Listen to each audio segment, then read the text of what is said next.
Célébration de la Journée internationale de l'enfant africain, l'Église catholique n'est pas restée en marge de cet événement. À Nati Tengou, c'est à la cathédrale Saint-Sauveur que cette célébration a eu lieu en présence de plusieurs personnalités religieuses et administratives. Je viens par ce mot vous souhaiter à toutes et à tous la bienvenue dans cette paroisse cathédrale et vous remercier d'avoir répondu favorablement à notre invitation à prendre part à cet événement qui place l'enfant et ses besoins légitimes au centre des préoccupations de la famille,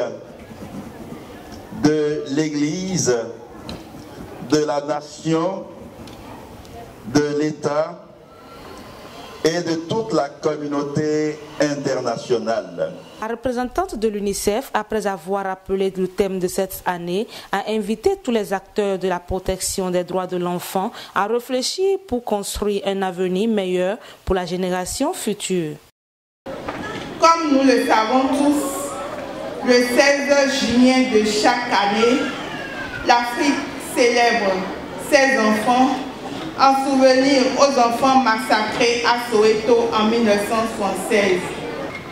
Le thème de cette année, les droits de l'enfant dans l'environnement numérique, revêt un caractère particulier puisque l'ère du numérique a fondamentalement changé la manière dont les enfants exercent et réalisent leurs droits.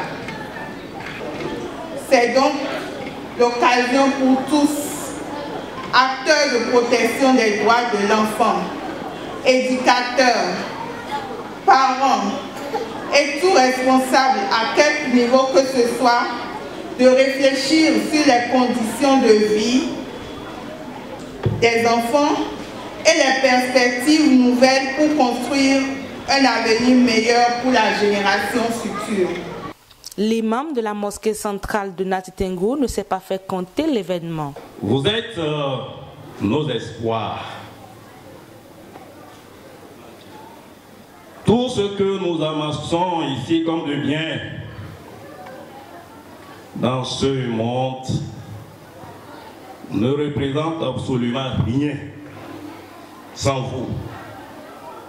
Puisque nous sommes des partants, vous êtes nos relèves, le pays vous appartient, c'est pour vous.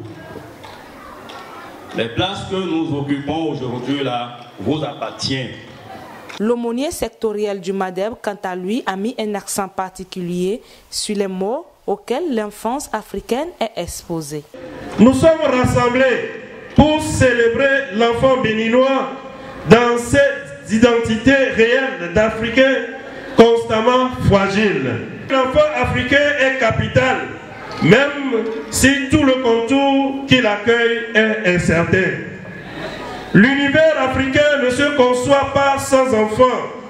Cet univers, témoin et complice de l'enfant africain, est aujourd'hui marqué par l'insécurité sous toutes ses formes, l'instabilité politique, les rébellions, le recul de l'éducation, l'irresponsabilité parentale, l'alcoolisme, le banditisme à outrance, la pauvreté, la baisse de la productivité agricole avec pour conséquence la famine, la falsification des valeurs sociales, la perte de l'identité africaine, la dégradation de la vie sous toutes ses formes, pour ne citer que ceci. Cette réalité fâcheuse implique aussi et malheureusement l'enfant africain.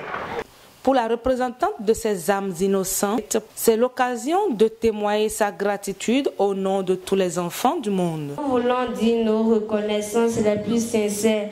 Malgré vos emplois du temps chargés, vous avez fait le déplacement pour nous couvrir de votre chaleur à travers votre présence. Nous réalisons réellement que nous sommes important aux yeux de notre pays, le Bénin, aux yeux de l'Église et aux yeux de la société. Nous voulons adresser nos sincères merci à Dieu, le Père qui nous a permis la réalisation de cette journée.